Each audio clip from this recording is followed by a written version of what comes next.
Hey, this is Keith from RisingStronger.com. In this video, we're going to talk about how to relearn to breathe properly for optimal mental and physical health. So this is part 2 of a 2-part series. If you haven't watched part 1, in that video I talked about why breathing is so important for mental and physical health, and I'd invite you to watch that one first.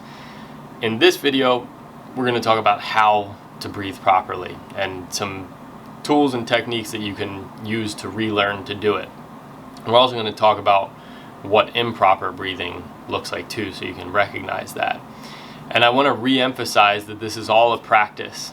It's not something that you're going to see this in like a light switch just change. It's something that you have to go into with the mindset of practicing it. But it's again, these are things that you can do anytime, anywhere. They don't require you to be in a quiet place or to be away from people or anything like that. These are the most fundamental and I think most important techniques for relearning and optimizing our breathing. So the place that I want to start with is to cover, let's say, the anatomy of what improper breathing looks like. And there's really two main functions of what improper breathing looks like. That is breathing through the mouth and breathing shallowly into the upper lobes of the lungs. So breathing through the mouth is obvious that what that would look like. To recognize shallow breathing, what you will notice is kind of a rise in shoulders and chest area. So if somebody takes in an inhale, you might see this. And it is possible to breathe shallow through the nose too, but it's a little bit more, it's less likely to happen that way. But the reason that this is so detrimental is that our mouth, they're just saying that mouths are for eating and talking, and that's it. The only time we should be breathing through our mouths is maybe at the point of extreme exertion and exercise, but even when exercising, we should breathe through our nose as long as we possibly can. But when we breathe through our mouth, it's a signal to our brain and to our body that we may be under threat. So if you think about, especially from an ancestral and survival standpoint, if I were living in the wilderness and I saw a predator about to approach me, I'm going to get this like panicked breathing. I'm going to breathe through my mouth. And the reason that we do that instinctively is because that signals to our brain and body that it's time to run or it's time to fight. So we kind of shut down our digestion, shut down these secondary processes that are extremely important, but they're not critical to survival in that moment. And all of our blood rushes away from our organs and to our extremities so that we can again fight or flee. It might even be the sensation where we feel like we need to poop or evacuate our bowels to make ourselves lighter. These are all survival tactics that are built into us. And the challenge is that even today, when we might not be facing a predator, maybe we're just sitting in front of a desk looking at a piece of, or a computer screen, numbers on a computer screen. When we're sitting there breathing through our mouths and breathing shallowly, even though there's no immediate threat, we are signaling to ourselves that something is there to be guarded about, to be worked up about. And it's a huge reason why so many of us just don't feel at ease most of the time. And doing this chronically, it does lead to anxiety and depression because of the cascade of things that happen as a result of doing this a lot of the time. But it's not just that this is bad. It's also that, well, it's not bad. It's that in the wrong context, it has a damaging effect. But it's not just because of that. It's also because of the benefit that we're missing by breathing properly. And so the foundation of proper breathing is always through the nose. And the reason that this is so important is because our nose is lined with parasympathetic nerve endings. So if you watch the first video, you understand that the parasympathetic nervous system is the branch of our nervous system responsible for rest, relaxation, regeneration, detoxification, digestion. So when we're breathing through this part, or when we're breathing through our nose, we're signaling to our brain and body that everything's okay. It's It's all right to just chill out, and we can do these other things that we need to be tending to, because there's nothing immediate in the environment that we need to be like worked up or ready to fight or run from. And so not only do we have parasympathetic nerve endings in our nasal passages, but we have parasympathetic nerve endings in the lower lobes of our lungs, which is why breathing, let's say, in a deep way, or breathing lower, is really important. And I didn't mention, but I'll just throw it in here, that the upper lobes of our lungs, when we breathe shallow, are lined with sympathetic nerve endings. So it's another aspect of that improper breathing that gets us into this fight or flight, or keeps us in this chronic fight or flight, stressed out state. So when we're breathing through our nose and into the lower lobes of our lungs, it is a direct way to signal to our brain and body to just calm down, to down-regulate. And most of us need this so bad. If you feel like you're just stressed out a lot of the time, anxious, struggling with depression, these are things that are so important to build into your lifestyle. And so that second component of proper breathing, the breathing into the lower parts of our lungs, you call that diaphragmatic breathing. And what that does is it's actually moving our muscle called our diaphragm. It compresses, it contracts, and expands. And our lungs are largely what move this up and down. And that has a significant effect on the health of our organs, our ability to detoxify. There's a lot going on when we breathe properly.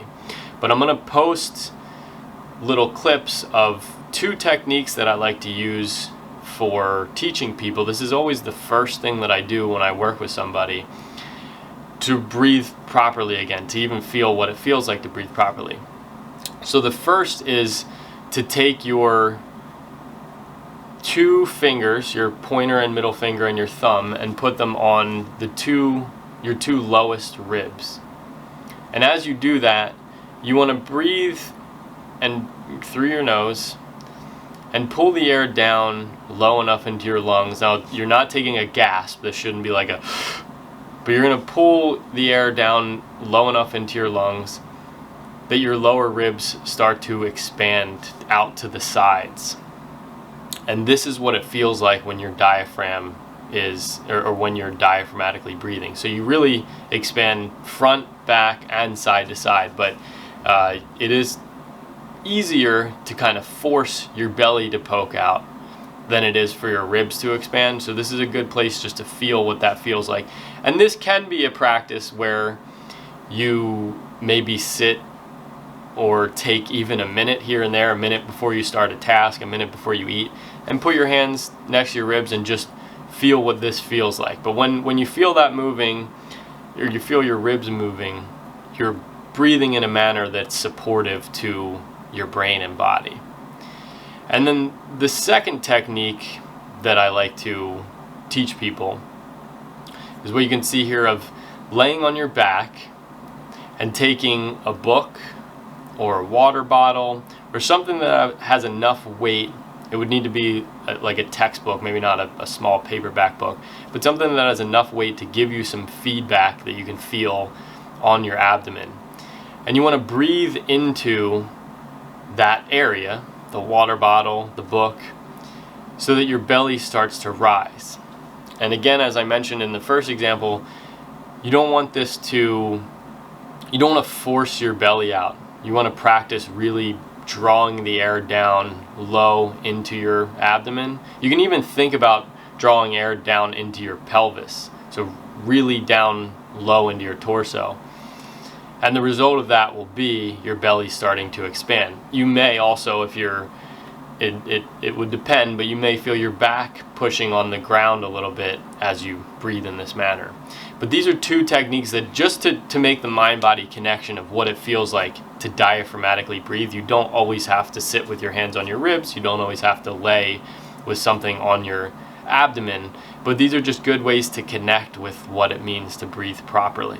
And even if you take a minute or 2 to do this, let's say after this video you walk away and you're like, I'm gonna try this, which I would invite you to do, you'll probably notice a shift in your state. You'll probably notice yourself calm down. You'll probably notice your mind settle a little bit. You might even feel energized in a way. Not that you want to like run through a wall, but just that your body starts to cultivate a little bit of energy.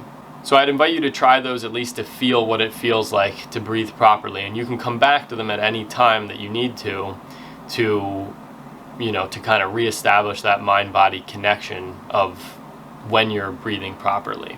But in general, you do want your belly to be moving a little bit. When you're breathing properly, and if you just take a minute to pay attention to your breath, you do want to see a little bit of movement in your belly. Your belly should be expanding and contracting. Even if it's just a little bit, it should be that, and your upper body, your shoulder area and your chest really shouldn't be moving much, if at all. And if they do, it should be secondary to the belly. So the breath should be coming down, moving the belly a little bit, and then maybe the chest and shoulders move a bit, but they should not be rising and falling primarily, and they shouldn't be moving more than just a tiny bit, if at all.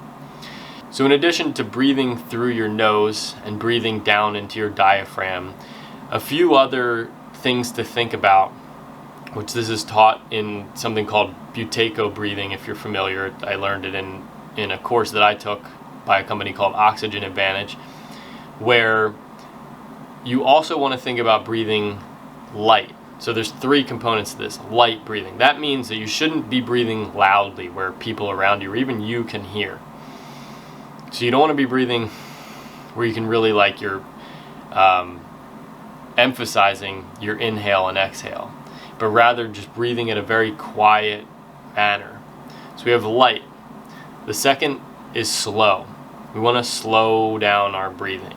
So if you think about faster breathing is going to look like spikes. Inhale, exhale, inhale, exhale, inhale, exhale. And what that means is over the course of a minute, this is one of the ways that you measure proper breathing, over the course of a minute, you'll be breathing more frequently. You'll be taking more breaths, more inhales and exhales.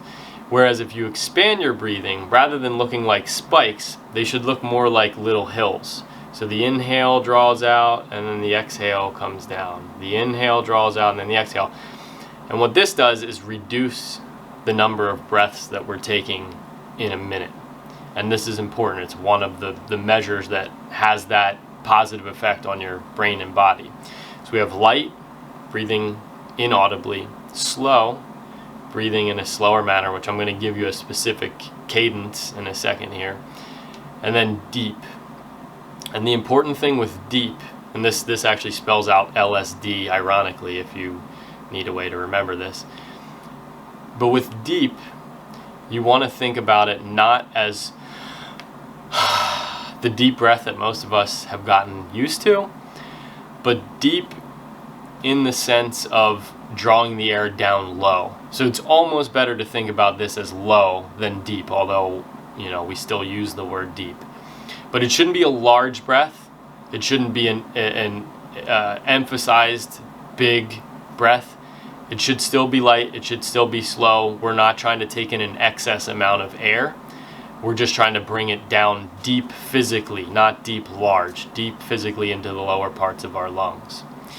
And so the technique that I like to teach people and that I think is the best place to start, and this comes from the book Breath by James Nestor, which again I would, I would advise anybody who wants to learn more about breathing and wants to learn more about how to take control of their mental and physical health to read. And it's a very interesting book. It sounds like it'd be boring, but it's not.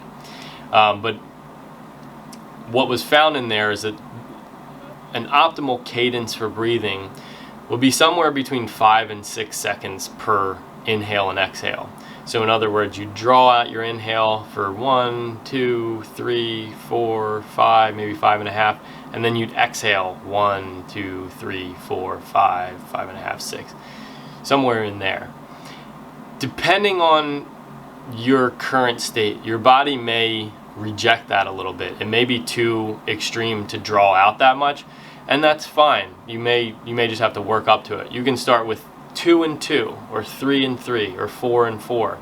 The point is just to start to get into the habit of kind of evening out your breath and paying attention to trying to draw it out, And as you even start doing this, even if you had to do one second and 1 second, as you practice it, your body will be able, and this is also affected if you just ate or while you're working out. There are times where your body's going to be less able to draw out the breath. But the point is to draw it out as much as we can meet our body where it's at and what's comfortable, and just start there.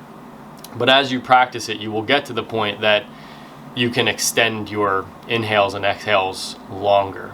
And what that does is it has a very positive impact on your brain. It will send more oxygen to your brain, which it plays a big role in mental health, is the amount of oxygen we can get for our brain to function properly. It brings all of the systems of your body online. So it's a very powerful thing, just thinking about evening out and drawing out your inhale and exhale, making it an even cadence. And so what I like to give people kind of as a takeaway when I'm working with them is to start your day, or start their day, as soon as they wake up, laying in bed, with 10 breaths like this. So 10 light, slow, and deep breaths, starting to draw out the inhale and exhale like we're talking about. And if it's forgotten, if you wake up and forget to do this, you just do it when you think about it, maybe when you're in the car or when you're sitting eating breakfast, but just incorporating at some point early in the day. Best time though is right when you wake up laying in bed. And then to bookend the end of the day with 10 breaths laying in bed like that. So 10 light, slow, and deep breaths. It'll help you to calm down. If you tend to have trouble falling asleep because your mind races, this will definitely help with that. It will help you get into a state that you can sleep deeper throughout the night. And so as you start to bookend your day with the 10 breaths in the beginning, 10 breaths at the end, you'll start to pay attention more throughout the day. Your mind will just come curiously to see where your breath is at, and that's when you want to try to regulate it. And maybe your attention only allows for you to do it once or twice, and then an hour later you're like, oh man, I totally forgot about doing that. But as you practice this, it's a form of mindfulness. You will get better at not only drawing out your breaths, but also at keeping your mind on your breaths for longer so that you can stay there. And as I talked about in the first video, the breath is always in the present moment. So anytime you are paying attention to your breath, you're not wandering as much into the future. You're not wandering as much back into the past. You're going to be more peaceful. You're going to be more calm. And worry and regret and all these, mental states that we get ourselves into, and not that we get ourselves into, but that happen at some point, whether we like it or not, they're so draining. The more that we can be attentive to our breath, both because of what the breath does and also because of taking our attention back to something that's not worry, that's not regret, just opens up a lot of room for more energy and a better state of mind. But it can't be overemphasized how much breathing and proper breathing is critical for our mental health. If you feel in any way that your mental health needs improvement, if you want to optimize your ability to concentrate, to think clearly, to be calmer, to let go or overcome depression, if you want more energy physically, if you are struggling with any physical health issues, breathing is the place to start. And all the other things are important: nutrition, movement and exercise, sleep, time outside, hydration. Those are all super important. But really, breathing is the foundational element, and it's the place that we should start. So again, I thank you for your time and attention. I hope this was helpful for you. If you have any questions, feel free to leave it in the comments below. And I hope you have a great day.